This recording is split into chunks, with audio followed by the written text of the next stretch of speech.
You know that feeling when you're just stuck? Not the dramatic, rock bottom kind of stuck. The quiet, draining kind, where you work hard, but your bank account at the end of the month looks identical to the one from 6 months ago. Where the future feels less like an open road and more like a treadmill set to a gentle, but endless, incline. That was me. For years, I was the master of this side hustle, the budget spreadsheet that was a work of tragic art, the guy who could tell you exactly how many days until payday. I was treading water, financially. And the worst part? I'd accepted it. I thought, this is just what life is like for most people.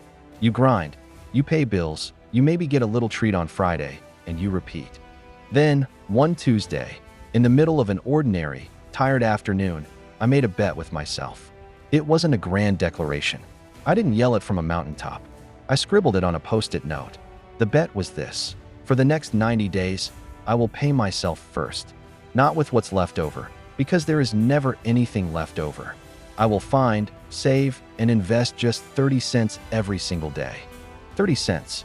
The cost of a gumball. A fraction of a coffee. It felt almost embarrassingly small. $9 a month. $27 for the entire quarter. That was the bet. Could I find $27 that wouldn't be missed? And if I did, what on earth could it possibly change?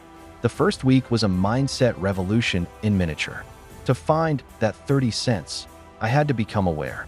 I made coffee instead of grabbing one on the way. I actually ate the lunch I'd packed.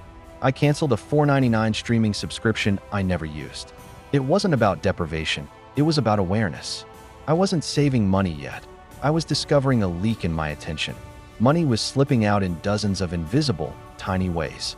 By day 30, I had $9. I opened a separate, no-fee online savings account and named it The Bet. I transferred the money. Seeing that little digital pile of cash, money that existed for no other reason than because I said it would, gave me a jolt. A tiny, but real, sense of agency. Day 90 arrived. The bet was complete.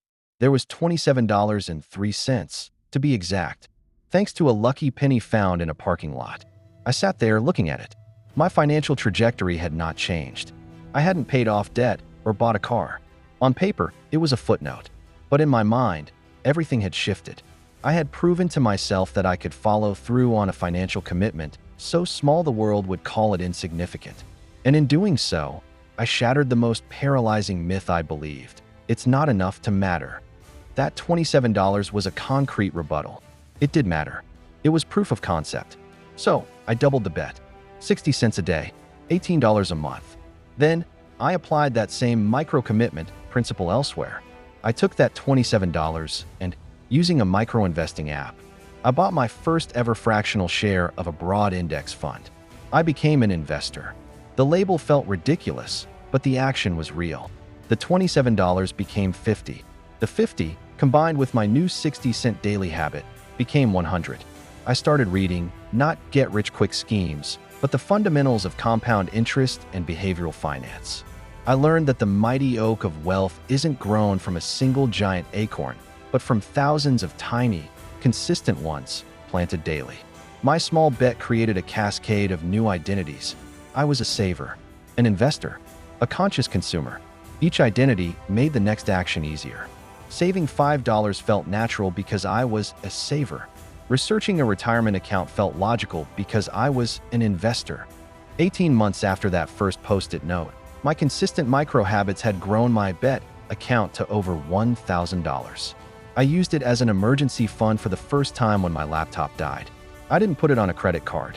I didn't panic. That was the moment the trajectory truly bent. I experienced peace of mind as a financial reality. 5 years later, here's what that $27 bet ultimately built. A robust emergency fund that has covered real emergencies. The seed capital for a down payment on a small home. A consistently funded retirement account that grows while I sleep. And most importantly, a profound, unshakable belief that I am in control of my financial destiny. The bet wasn't about the money. It was about the story I told myself.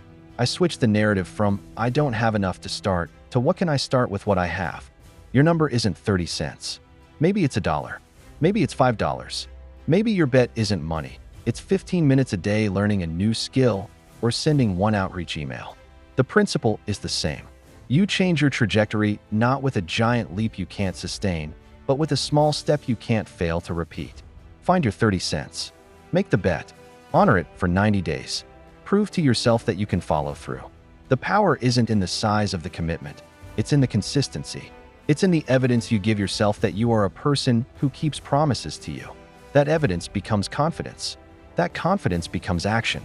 And those actions, compounded over time, don't just change your bank account. They change your life. So, what's your small bet going to be?